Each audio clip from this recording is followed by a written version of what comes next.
C'est prêt. Sir. OK. Je vous décris les différentes étapes pour comment expliquer le fonctionnement d'un mécanisme. Donc, le mécanisme d'un objet technologique constitué de plusieurs pièces. Quand vous avez à expliquer le fonctionnement d'un mécanisme, donc c'est souvent des questions très ouvertes, questions du type on vous pose la question en une ligne, puis on vous donne une demi-page pour répondre. Puis souvent, vous n'êtes pas trop guidé dans la façon de répondre. Donc, je voulais vous donner une démarche à suivre pour être sûr que vous ne passiez pas à côté de choses qui sont essentielles. Donc, on regarde l'objet en question, on essaie de se questionner si on l'a dans nos mains, on peut le manipuler. Si on travaille à partir d'une photo, on essaie de se demander comment l'objet fonctionne. Et pour décrire le fonctionnement de l'objet, je vais prendre lui en exemple. C'est ici. Donc, on part de l'endroit où la force motrice est appliquée. On part de la force motrice. Toujours dans le but d'expliquer comment l'objet fonctionne. Donc, la force motrice, c'est mon interaction avec l'objet. Par où je prends l'objet par la manivelle ici, par le bras de levier. C'est ici que j'applique ma force. Donc, c'est là que je commencerai mon explication.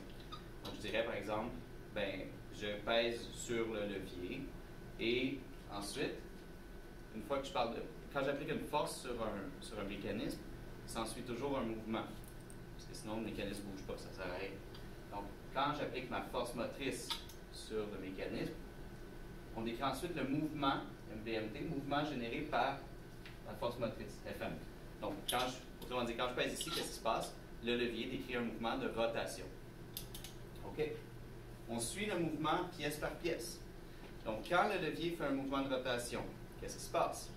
Le levier est en contact avec un piston, ici, une pièce de métal qu'on ne voit pas, mais une pièce de métal cylindrique qui est à l'intérieur. Et on voit que quand je baisse le levier, le piston suit ici. Donc, je parle de la force motrice, je décris son mouvement, et je suis le mouvement pièce par pièce. Donc, on a un mécanisme ici avec relativement peu de pièces, ça va assez vite. Plus il y a de pièces, plus il y a d'étapes. Quand deux pièces se touchent ou se rencontrent, on décrit les liaisons et les guidages. Les liaisons servent à décrire comment les mouvements sont organisés. Les liaisons, c'est comment les pièces sont agencées les unes aux autres. Donc, est-ce que les pièces sont liées par une vis? Est-ce qu'elles sont liées de façon fixe, par un rivet, par de la colle? Est-ce qu'elles sont soudées? Donc, on décrit les types de liaisons. Puis les guidages, c'est par rapport au mouvement. Donc, si j'ai un mouvement de rotation, c'est que j'ai forcément un guidage en rotation. Le guidage, ici, fait référence au pivot, donc l'endroit où le levier est fixé ici par, dans ce cas-ci, une vis et écrou. Ça pourrait être un rivet. Donc, il y a une pièce de métal, un axe, qui va être l'axe de rotation du levier. On a toujours un axe de rotation, on a toujours un pivot quand on a un mouvement de rotation. Donc, le guidage se fait à ce niveau-ci, pour le levier. Le piston cylindrique ici est guidé dans son mouvement en translation. Ça veut dire que quand je pèse dessus, il peut bouger uniquement selon un seul axe. Il ne peut pas se mettre à tourner parce qu'il est dans un tube cylindrique qui ne lui permet pas de bouger autrement qu'en ligne droite. Donc ça, c'est le guidage. Donc quand on parle de guidage, on parle de mouvement. Quand on parle de liaison, on parle de comment les pièces sont agencées, comment les pièces se tiennent les unes aux autres. Les unes avec les autres.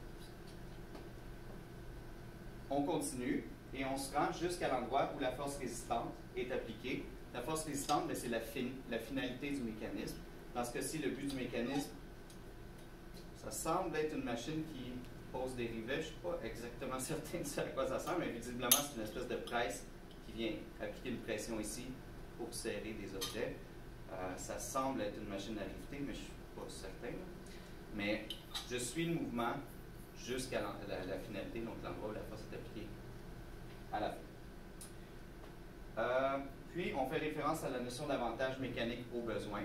Donc, si vous sentez que c'est pertinent d'en parler, la plupart des machines ont un avantage mécanique, c'est-à-dire ici, pour riveter ou pour plier du métal de façon à venir comme écraser le rivet. Je suis incapable de plier du métal ou d'écraser un rivet avec la force simple de mes doigts. Mais en utilisant ce mécanisme-là, je gagne un grand avantage mécanique parce que ma main se déplace sur une grande distance ici, pendant que le piston se déplace sur une courte distance. J'ai un grand ratio entre la distance parcourue par ma force motrice versus la distance parcourue par la force résistante. Donc, je gagne en avantage mécanique Parce que par définition, l'avantage mécanique est défini comme étant le ratio de la distance parcourue par la force motrice versus la distance parcourue par la force résistante. Donc ici, on pourrait le calculer. Il suffirait de mesurer cette distance-ci divisée par celle-là. Ça me donne un nombre, 10, 15, 20, 30, 50.